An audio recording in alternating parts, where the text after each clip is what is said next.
The moment my father realized who my husband really was, he dropped his coffee cup. Not set it down, dropped it.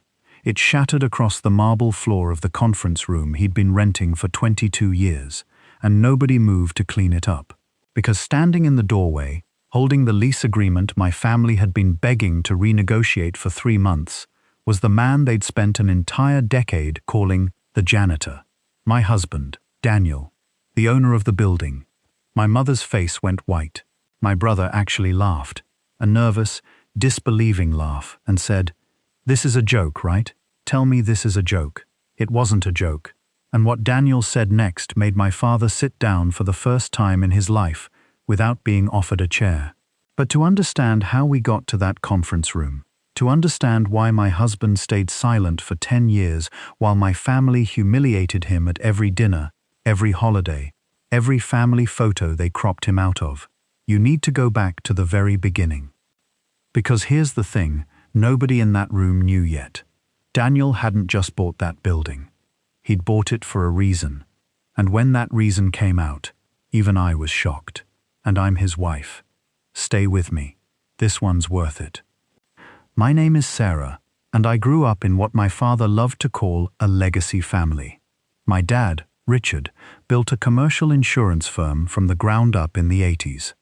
By the time I was in high school, the company had over 100 employees and occupied the top 3 floors of a glass office tower downtown. That building was my father's pride. He used to point at it from the highway and say, "See that? Kingsley and Associates, 14th, 15th, and 16th floor. One day, I'll buy the whole thing." In our house, everything was about status. My older brother, Marcus, went to business school and joined the firm. My younger sister, Vanessa, married a surgeon, and my mother mentioned the word surgeon so often at parties, I'm surprised it wasn't printed on the napkins.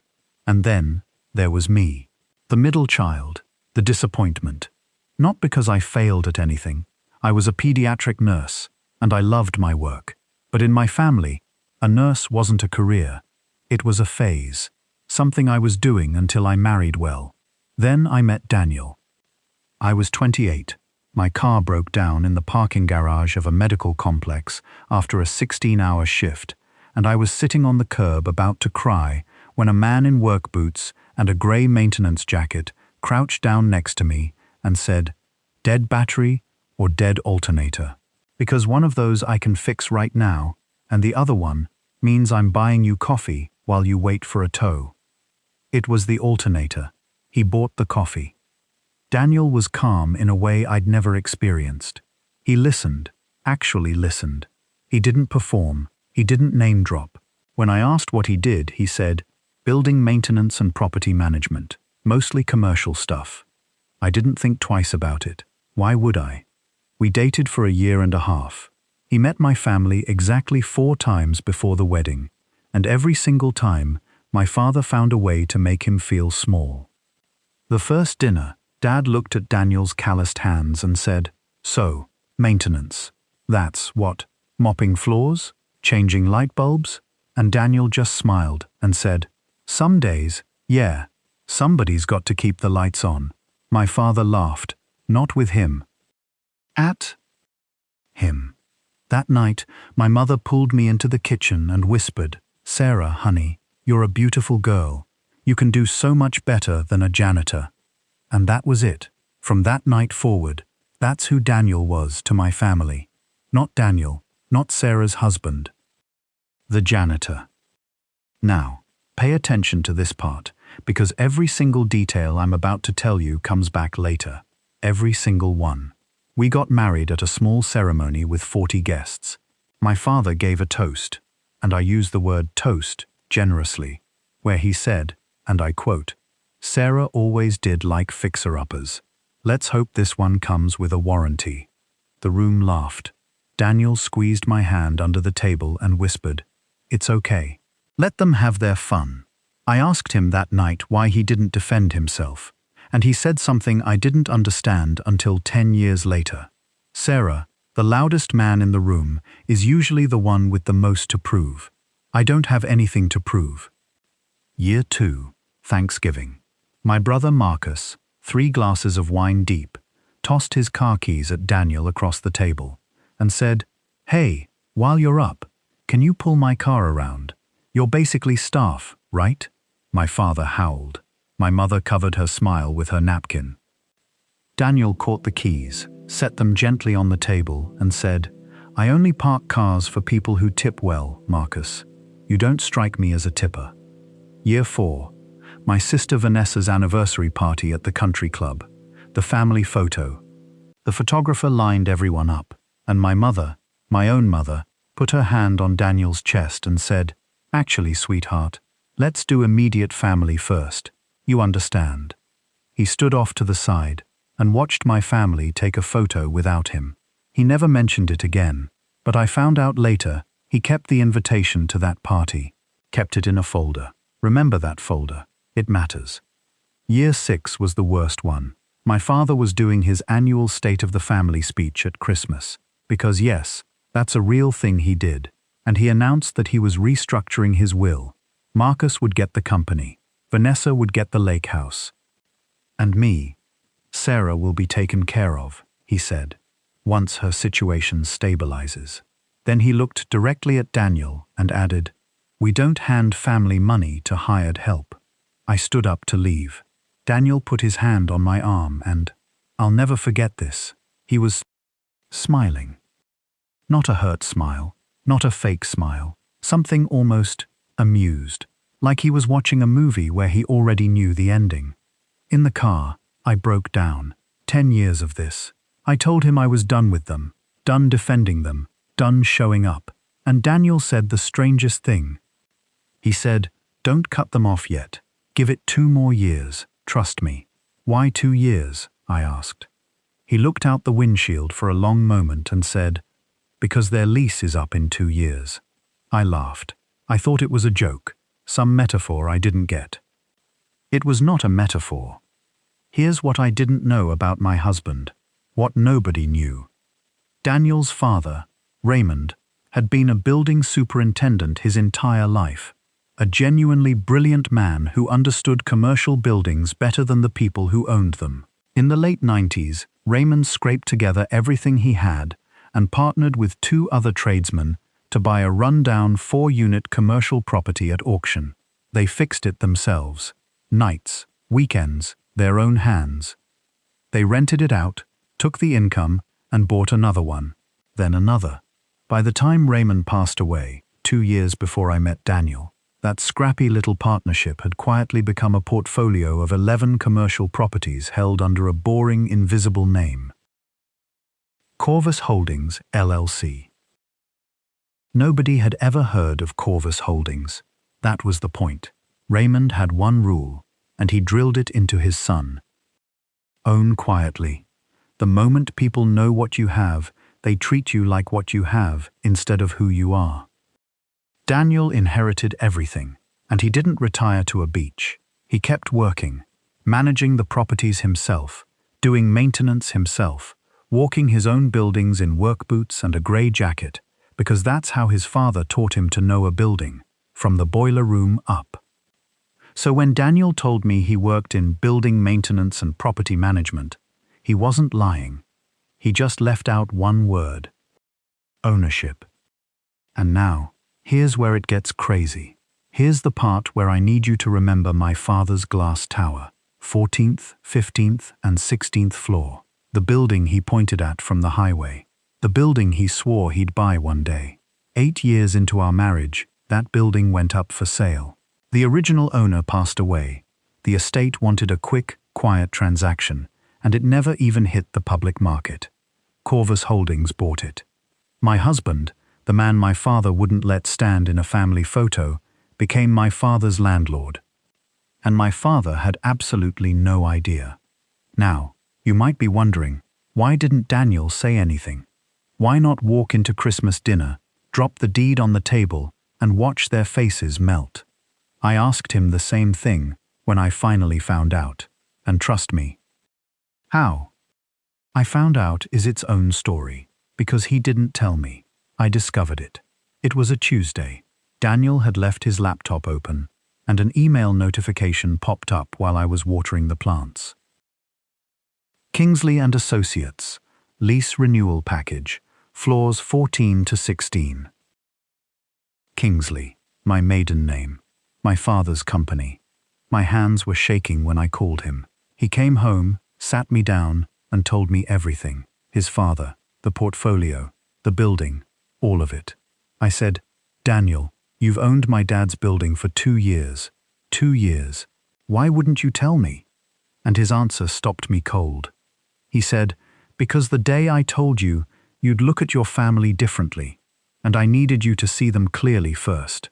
Not through my eyes, through your own."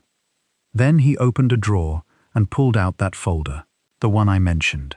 Inside was every invitation he'd been excluded from, every immediate family only note, a napkin from our wedding, and a printed spreadsheet. "What's this?" I asked. "Your father's rent," he said. "Look at the last column." I looked. For 2 straight years, while every other tenant in that building had standard annual increases, Kingsley and Associates' rent hadn't gone up a single dollar. "I froze it," Daniel said quietly. "Market rate for their floors went up almost 19%. I ate the difference." I stared at him. "Why? Why would you do that for them, after everything?" And he said, "I didn't do it for them, Sarah. I did it for you. Whatever happens to your family's company happens to your mother's retirement, your niece's college fund. I wasn't going to let my pride cost your family their future." Let that sink in. For 2 years, the man they called the janitor was silently subsidizing the company that mocked him. But here's the thing about mercy. It only works on people capable of receiving it. And my father was about to prove he wasn't. 6 months before the lease expired, my father did something that changed everything. He tried to buy the building. His company was doing well on paper, and buying the tower had been his white whale for decades. So his lawyers sent an unsolicited offer to Corvus Holdings LLC. Daniel declined politely through his attorney. No hard feelings, business as usual. My father does not accept no. So he tried something else. And this is the part that still makes my stomach turn. Unable to buy the building, my father decided to devalue it. If the building's income looked shaky, maybe the faceless LLC would sell cheap. So Marcus, my brother, the golden boy, the heir, started making calls to other tenants in the building, spreading whispers. "The elevators are failing inspection. There's a mold issue on 9. Ownership is underwater and cutting corners on safety. You might want to look at other buildings before your renewal." Lies, all of it. But 2 tenants got spooked and gave notice. Daniel found out within a week, because when you've personally fixed a building's boilers, the tenants trust you, and one of them forwarded him Marcus's email. I remember the night he showed me. It was the only time in 10 years I ever saw Daniel angry. Not loud angry, quiet angry, the scary kind. He put the email down and said, "Humiliating me at dinner? That's rudeness. I can live with rudeness. But this," he tapped the email, "this is my father's life's work. They're not mocking a janitor anymore. They're attacking the thing my dad built with his hands." Then he looked at me and asked the question I'd been waiting 10 years for. "Are you okay if I stop protecting them?" And God help me, I said yes. What happened next was surgical. Step 1, the rent freeze ended. Legally, quietly, with proper notice. Kingsley and Associates got a renewal offer at true market rate, the same rate as every other tenant, plus recovery of standard increases going forward. Completely fair. Completely devastating to a company that had budgeted around an artificially frozen rent for 2 years. Step 2. Daniel's attorney sent a formal cease and desist regarding tenant interference and defamation, with the forwarded emails attached. Marcus's name was on every one of them. My father now knew that the landlord had proof his son had tried to sabotage the building. Step 3, and this is my favorite part, Daniel offered them a meeting. A face-to-face negotiation with the principal owner of Corvus Holdings, who prefers to resolve matters personally. My family had been begging for this meeting for months. To them, the owner of Corvus was a ghost, some faceless investor they could charm, pressure, or out-negotiate. My father spent 2 weeks preparing. Marcus built a whole presentation. My mother, I found this out later, booked a private dining room to celebrate afterward, because my father told her, "Once I'm in the room with this guy, it's done. I've never lost a face-to-face in my life." The meeting was set for a Thursday morning, 16th floor, their own conference room. And here's the detail that gets me every time. The night before, my mother called and invited me, just me, immediate family only, to the celebration dinner. 10 years of cropping my husband out of photos, and they cropped him out of one last thing without even knowing they were doing it. I said, "We'll see how the meeting goes, Mum." She had no idea. Thursday morning, 9:58 a.m. My father, my brother, their CFO, and 2 attorneys sat on one side of the conference table. I know exactly how it went because I was there. Daniel asked me to come, and my father assumed I'd shown up to support them. He even said, "Good, Sarah's here. Family presents a united front."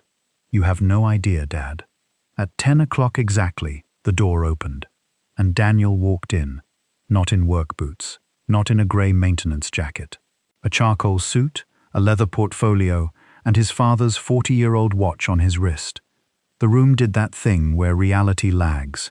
My brother actually smiled at first, confused, like his brain filed Daniel under wrong place. Marcus said, Buddy, we've got this room booked. Big meeting." Daniel said, "I know. It's with me." Silence. You could hear the hayvac, which, ironically, Daniel had personally repaired the previous spring. My father laughed, one sharp, defensive bark. "What is this? Sarah, what is this?" Daniel set his portfolio down at the head of the table, took out the lease, and said the sentence, "I will replay in my head until the day I die." "Richard, 10 years ago, you asked me if my job was mopping floors and changing light bulbs. It's a bit more than that. I'm the owner and managing principal of Corvus Holdings. I own this building. I've owned it for almost 3 years. Please, sit down. You've been trying to get this meeting for months." That's when the coffee cup hit the floor. My mother wasn't even supposed to be there. She'd come up to drop off my father's reading glasses, and she stood frozen in the doorway with them still in her hand. She looked at Daniel, then at me, and whispered, "The janitor."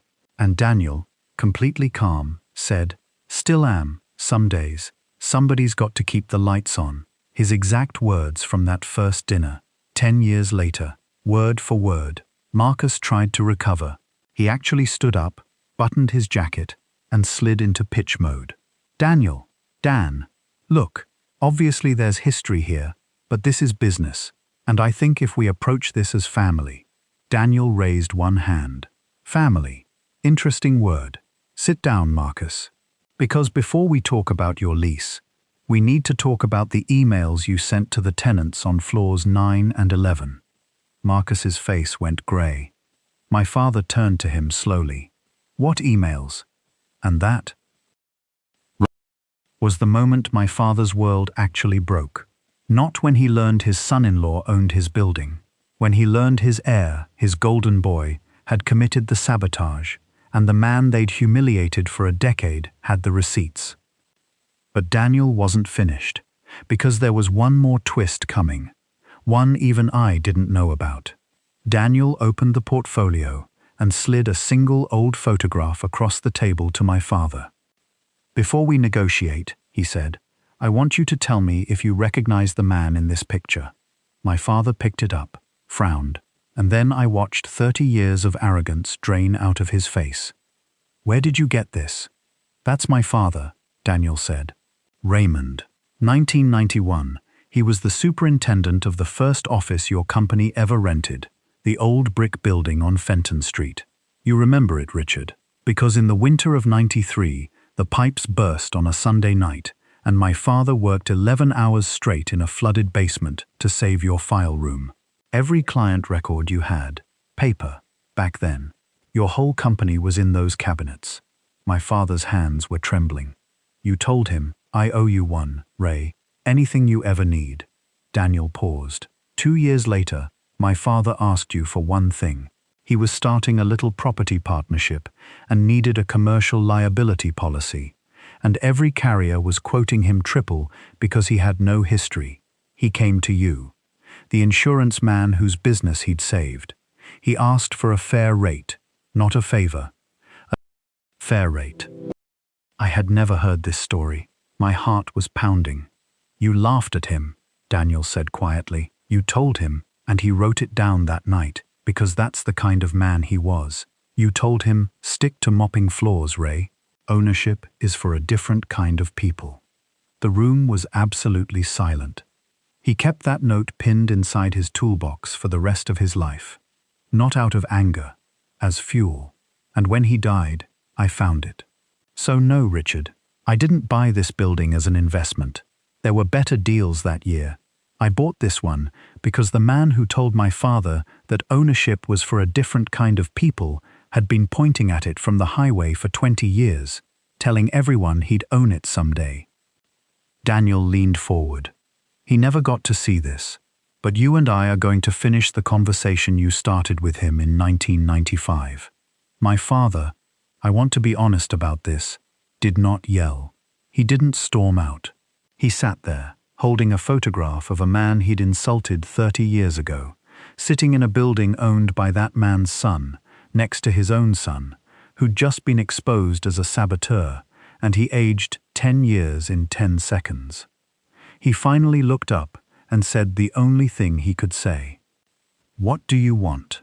And here's why I married Daniel. Because what he wanted wasn't destruction.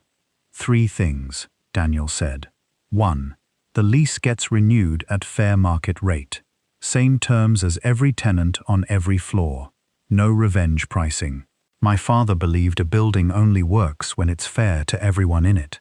I'm not dishonoring him to spite you. My father blinked. He'd been braced for eviction. 2. Marcus resigns from the company's leadership. What he did wasn't rudeness. It was tortious interference. And I have every email. I won't press it. If he's gone, your company deserves to survive, Richard. It doesn't deserve to be inherited by someone who builds by burning other people's houses down.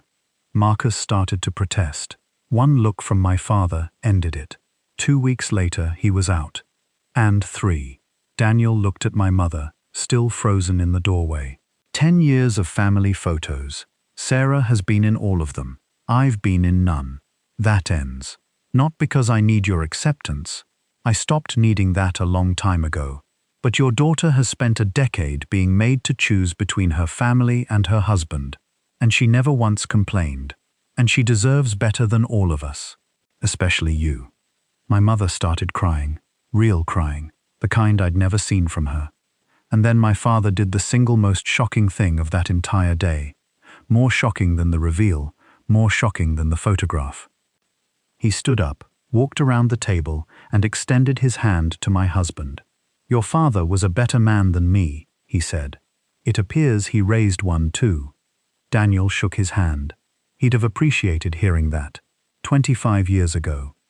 I know, my father said. I know. It's been a year and a half since that meeting. Kingsley and Associates is still on floors 14 through 16, paying fair rent, on time, every month. My father stepped back to a chairman role and promoted his COO, a woman who'd been doing Marcus's job for years anyway. The company is actually doing better. Marcus and I are working on it. He sent Daniel a 2-page apology letter 8 months in. Daniel's response was 1 line.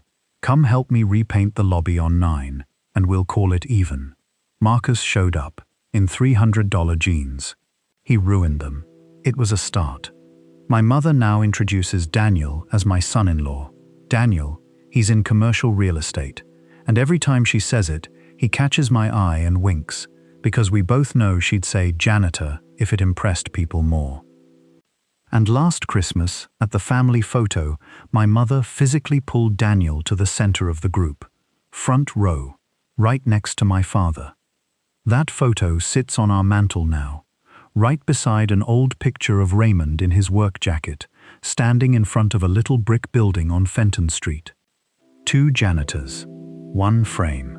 My father pointed at that mantel last month and said, "You know, Daniel, I spent my whole life telling people to look at what I owned." He tapped Raymond's photo. "Your dad never told anyone anything, and he ended up owning the view." Daniel just smiled and said what he always says, what his father taught him.